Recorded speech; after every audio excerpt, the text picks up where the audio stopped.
All right. If you get thirsty, there is a drinking fountain in the back. There is also concessions. We've got some sodas and waters. Unfortunately, we sold out all of the chips and candy bars at the last play, which is a good thing, I guess. Everything's only $1, by the way.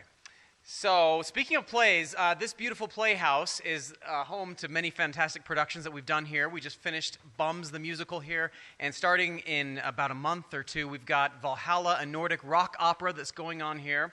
You can see in the programs we are pre-selling tickets, and they're $5 off when you order them in advance. And one of the fantastic actors I've had to work with was Matthew DelaFuente, a true Renaissance man and kindred spirit.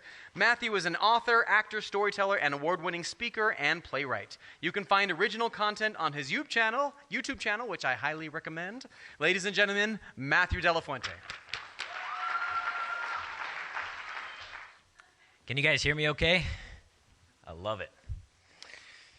So there I was, out of Walmart. I had a bag of cleaning supplies in my hands, and I was on my way to clean my restaurant. I had a restaurant just up the road, and the health inspector was on their way.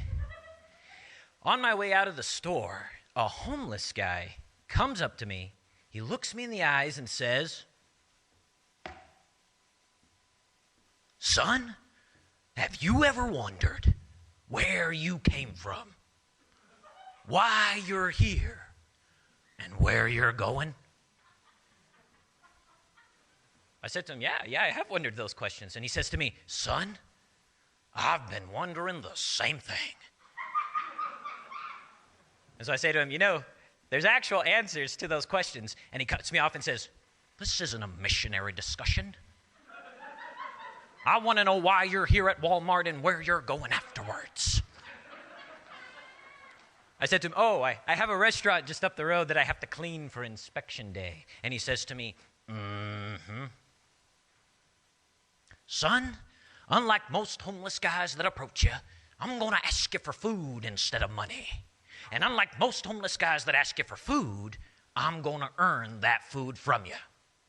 And I said to him, "Oh, wow. All right, name your price." And he says to me, "For a Subway sandwich, I will tell you how the Great Salt Lake came to be the Great Salt Lake. For a Subway sandwich and $3, I will tell you how I was personally involved in creating the Great Salt Lake." I said to him, whoa. I thought you didn't ask for money. And he says to me, "I got to eat tonight, don't I?" So I went inside, I bought him a Subway sandwich, and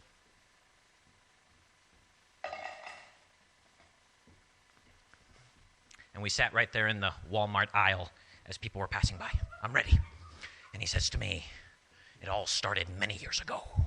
I was sitting at the dinner table with my daddy and my granddaddy, and I just said 3 simple words: pass the salt. And that gave my daddy an idea, and he shared that idea with my granddaddy, who shared with Brigham Young that one of the things they could do to help with their financial disaster was to exchange salt as a commodity in the mountains." I said to him, whoa. You were there? Like in Brigham Young's time? Wouldn't that have to make you like 200 years old? And he says to me, "Son, how old do you think I am?" I said to him, "I don't know, like 65, 66. And he says to me, "I'm 180 years old." And I said to him, "Yeah, right. What's your secret to staying so young?" And he says to me, "I begged for Subway sandwiches instead of McDonald's." Now, may I continue with my story?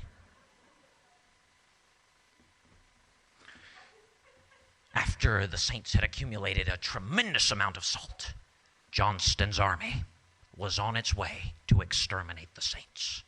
And it became apparent to them as they were fleeing away, they could not take the salt with them.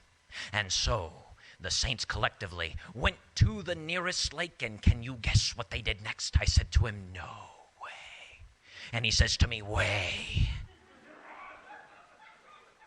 They dumped the salt into the lake.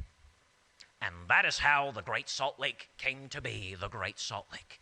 And I said to him, wow, I don't believe a word of it. But you're a good storyteller. How did you get so good at storytelling? And he says to me, I apprenticed under two great storytellers, Mark Twain and Tony Robbins.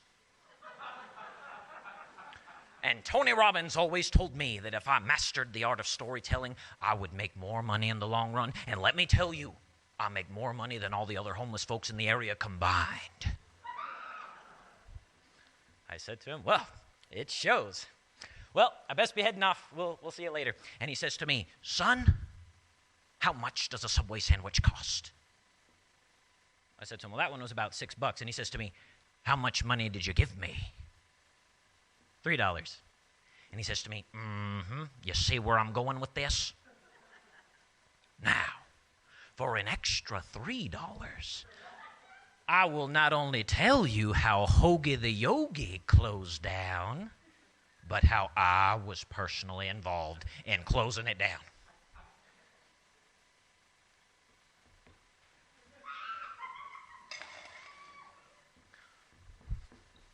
And he says to me, it's a very simple story. I told the story of the Great Salt Lake to every Hoagie the Yogi owner on the day they had an inspection. Thank you.